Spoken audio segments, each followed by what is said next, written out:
नमस्कार। मैं रवि राय ज्योतिष सरोवर में आप सभी का हार्दिक स्वागत करता हूं।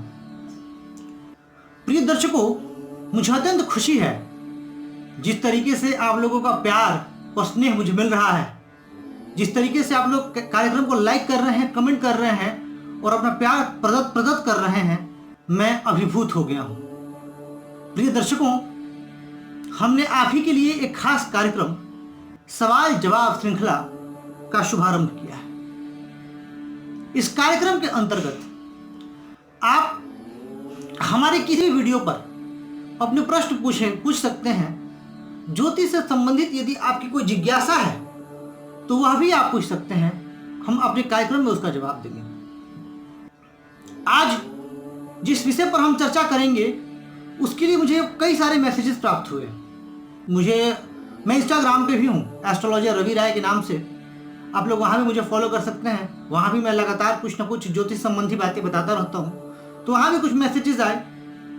कुछ दर्शक जानना चाहते हैं कि कुंडली में वाहन का योग है कि नहीं, और अगर वाहन का योग है तो किस स्तर का वाहन।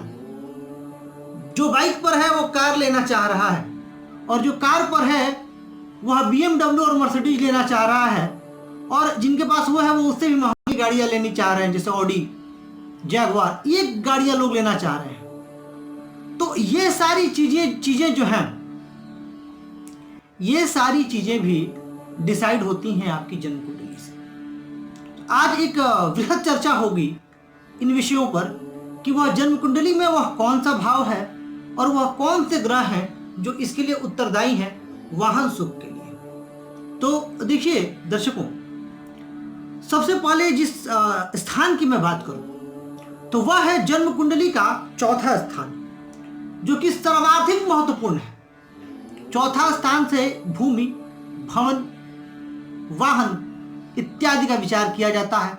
चौथा स्थान सुख स्थान है। तो वाहन प्राप्ति का समय वाहन किस स्तर का होगा, इसके लिए हम चतुर्थ स्थान को देखते हैं। एक यह बात, और दूसरी बात,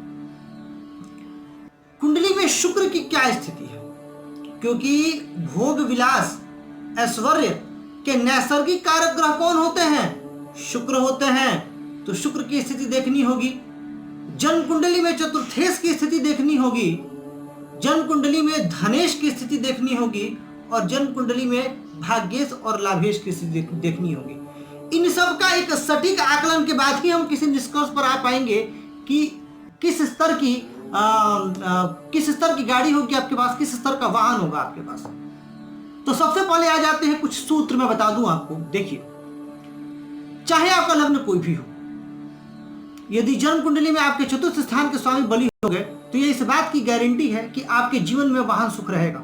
अब उदाहरणार्थ हम लोग मेष लग्न की कुंडली ले लेते हैं। तो मेष लग्न की कुंडली में चतुर्थ स्थान के स्वामी कौन होते हैं? तो चंद्रमा होते हैं। अब यदि चंद्रमा उच्च के हुए, चंद्रमा अपनी स्वराशि पर हुए, तो इस समय जो है वाहन प्राप्ति का एक सुंदर योग बन जाता है। साथ ही चौथे भाव के स्वामी का अच्छे अंशों में होना भी परमावश्यक है। अब अच्छे अंशों में होने का क्या अर्थ है?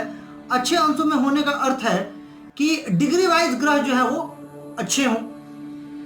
इसके अतिरिक्त यदि जन्म कुंडली में लग्न भाव के स्वामी, चतुर्थ भाव के स्वामी और नवम भाव के स्वामी ये बैठे हुए हों, कहां? ये बैठे हुए केंद्र में या त्रिकोण में अपनी स्वराशि मित्र राशि में, तो भी बन जाएगा आपका वाहन। अच्छा, इन तीनों में से कोई एक ग्रह ही अपनी स्वराशि में होगा या अपनी उच्च राशि में होगा, क्योंकि सभी ग्रह अलग अलग राशियों पर स्वराशि या उच्च के होते हैं। तो ये बात आपको ध्यान में रखना होगा।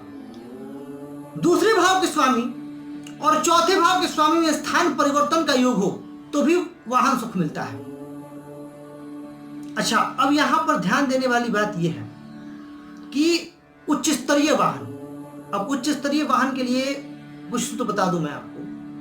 यदि जन्म कुंडली में चतुर्थ स्थान में शुक्र बैठे और वह शुक्र की उच्च राशि हो, अथवा शुक्र की मूल त्रिकोण राशि हो या स्वराशि हो, एक तो यह स्थिति। दूसरी बात यह है कि यदि शुक्र के साथ वहां पर भाग्येश और लाभेश भी बैठे हों तो भी उच्च वाहन मिलता है, यानी महंगी गाड़ियां जातक को प्राप्त होती है। यदि जन्म कुंडली में चतुर्थेश अत्यंत बली हो और भाग्य स्थान, धन स्थान और लाभ स्थान के स्वामी भी काफी शक्तिशाली अवस्था में हो तो भी जातक को उच्च वाहन की प्राप्ति होती है। चतुर्थेश केंद्र में हो, जो चतुर्थ स्थान के स्वामी हैं वो केंद्र में हो और लग्न के स्वामी बली हो तो भी उच्च वाहन का योग बनता है। यदि धनु लग्न की कुंडली हो और गुरु जो कि चतुर्थ स्थान के स्वामी हैं, गुरु उच्च के होकर के धनु लग्न की कुंडली में विराजमान हो, उच्च के कहाँ होंगे तो उच्च के होंगे अष्टम में। आपके मन में सवाल आएगा कि अष्टम में कैसे वाहन सुख देंगे, पर वहां उच्च के हैं तो भी वाहन सुख देंगे। धनु लग्न की ही कुंडली में यदि गुरु लाभ स्थान में बैठे हों तो भी वाहन सुख देंगे। तो ये कुछ नियम थे। अगर लग्नेश और सप्तमेश चौथे भाव में हो तो जातक को उच्च वाहन की प्राप्ति होती है। तो ये कुछ सूत्र थे वाहन से संबंधित। अब इनमें से चतुर्थ स्थान शुक्र, धन, लाभ और भाग्य, इनमें से स्वामी, इनके स्वामी और ये भाव जितने ज्यादा बली होंगे उतने ही अच्छे वाहन की प्राप्ति होगी। और ये जितने कम बली होंगे उतने, जैसे कि कई लोग बाइक से संतुष्ट हैं, कई लोग के पास कार है लेकिन महंगी कार नहीं है, कई लोगों के पास बहुत महंगी गाड़ियां फिर भी संतुष्ट नहीं है। तो ये कैसे निर्धारित होता है? तो ये निर्धारित होता है इन्हीं भावों के स्वामियों की अवस्था पर। जितने ज्यादा भाव बली होंगे, अच्छे अंशुम में होंगे, शुभ वर्गों में होंगे, उतने अच्छे वाहन की आपको प्राप्ति होगी। तो प्रिय दर्शकों, मैं आशा कर रहा हूं और मुझे पूरी उम्मीद है कि आपको कार्यक्रम बहुत अच्छा लग रहा है। अपने सुझाव हमें जरूर दें और यदि आपका प्रश्न है तो जरूर पूछें। आज के बस इतना ही। नमस्कार।